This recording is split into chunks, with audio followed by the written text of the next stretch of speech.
the president of Russia, Vladimir Putin, shot February 6, 2024 at about 7 p.m. in the building behind us, which is, of course, the Kremlin.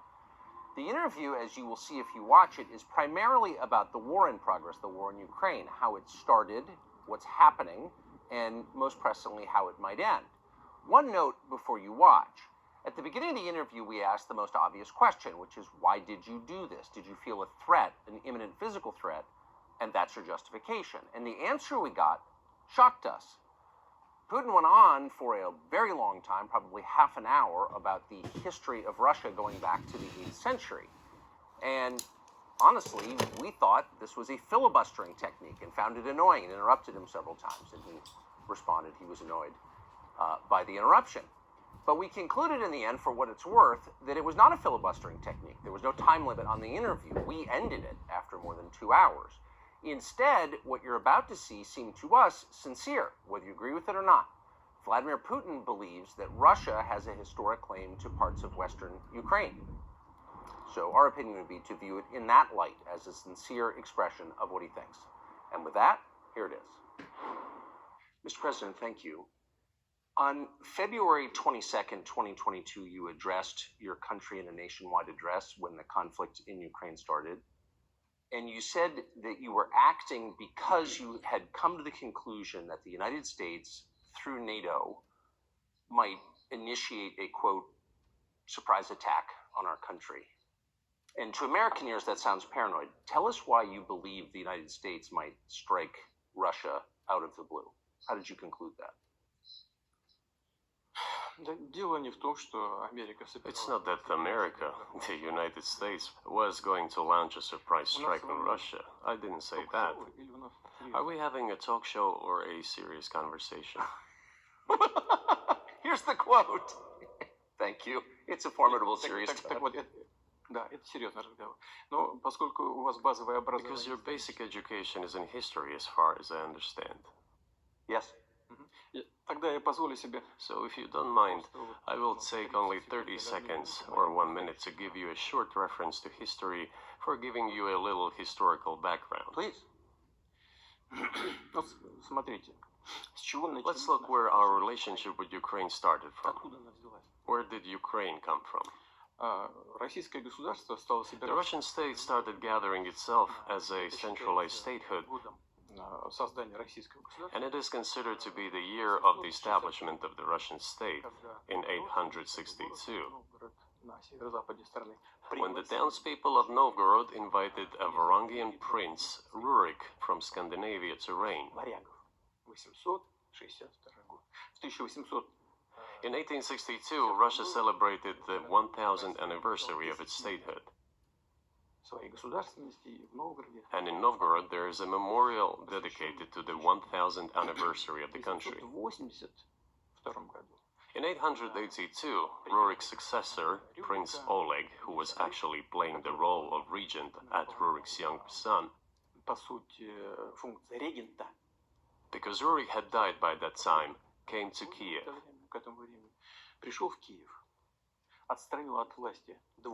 He ousted 2 brothers who apparently had once been members of Rurik's squad. So Russia began to develop with 2 centers of power, Kiev and Novgorod. The next very significant date in the history of Russia was 988.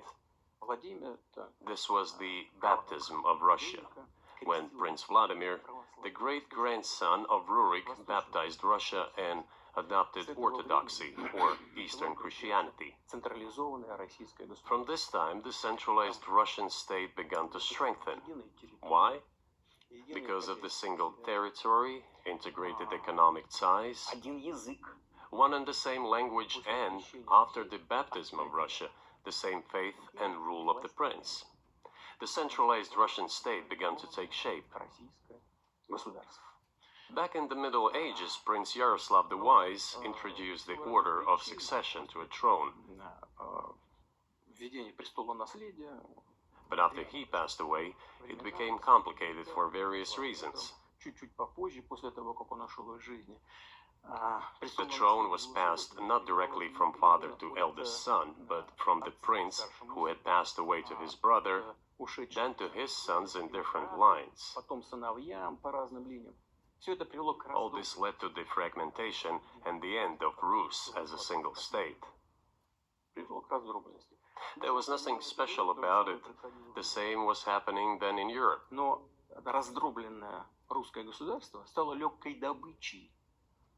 But the fragmented Russian state became an easy prey to the empire created earlier by Genghis Khan. His successors, namely Batu Khan, came to Rus, plundered and ruined nearly all the cities.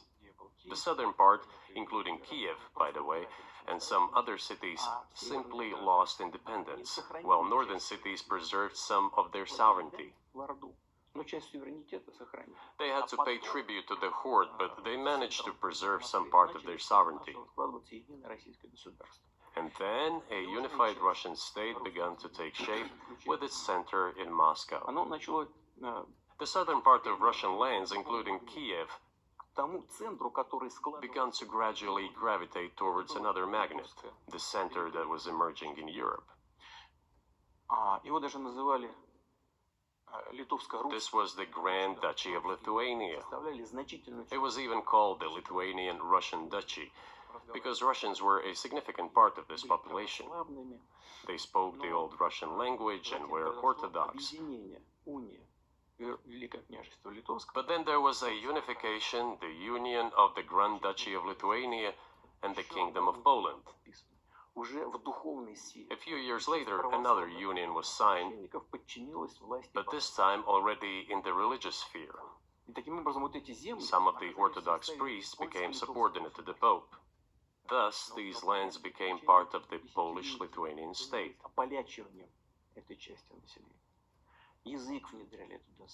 During decades, the Poles were engaged in Polonization of this part of the population.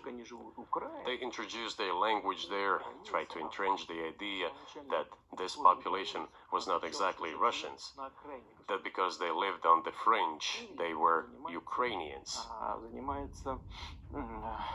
Originally, the word Ukrainian meant that the person was living on the outskirts of the state, along the fringes, or was engaged in a border patrol service.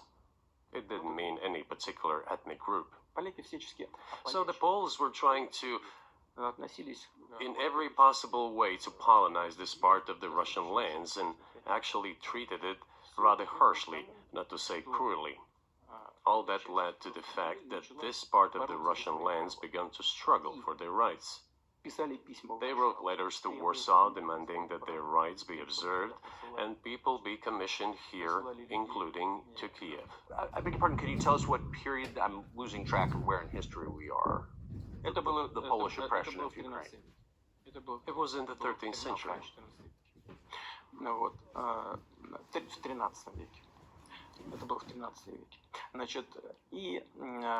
Now I will tell you what happened later and give the dates so that there is no confusion. And in 1654, even a bit earlier,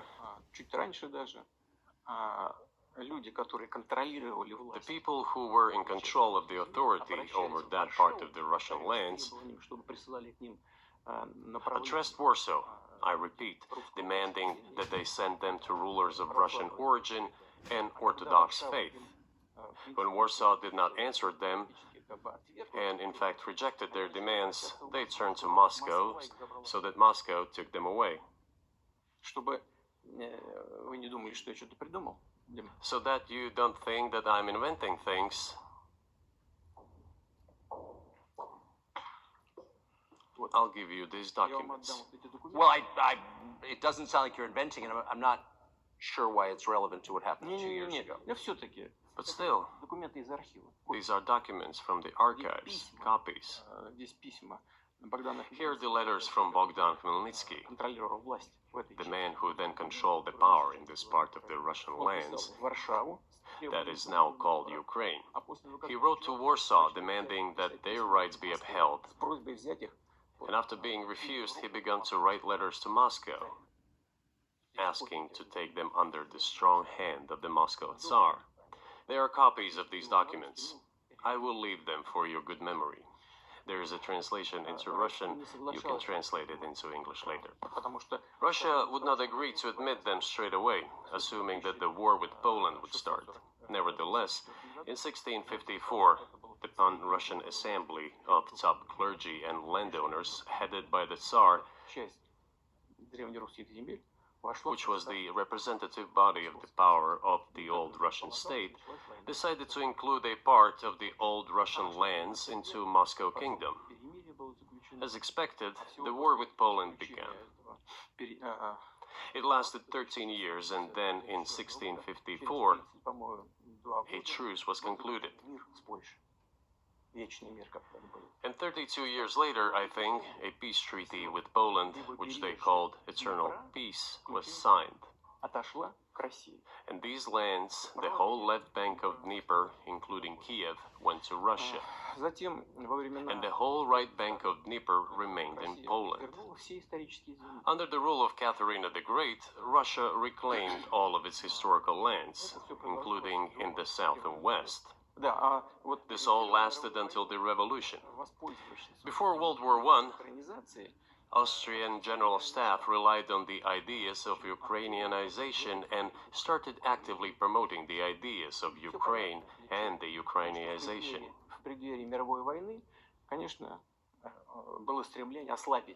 Their motive was obvious. Just before World War I, they wanted to weaken the potential enemy and secure themselves favorable conditions in the border area. So the idea which had emerged in Poland that people residing in that territory were allegedly not really Russians, but rather belonged to a special ethnic group, Ukrainians, started being propagated by the Austrian General Staff. As far back as the 19th century, theorists calling for Ukrainian independence appeared. All those, however, claimed that Ukraine should have a very good relationship with Russia. They insisted on that.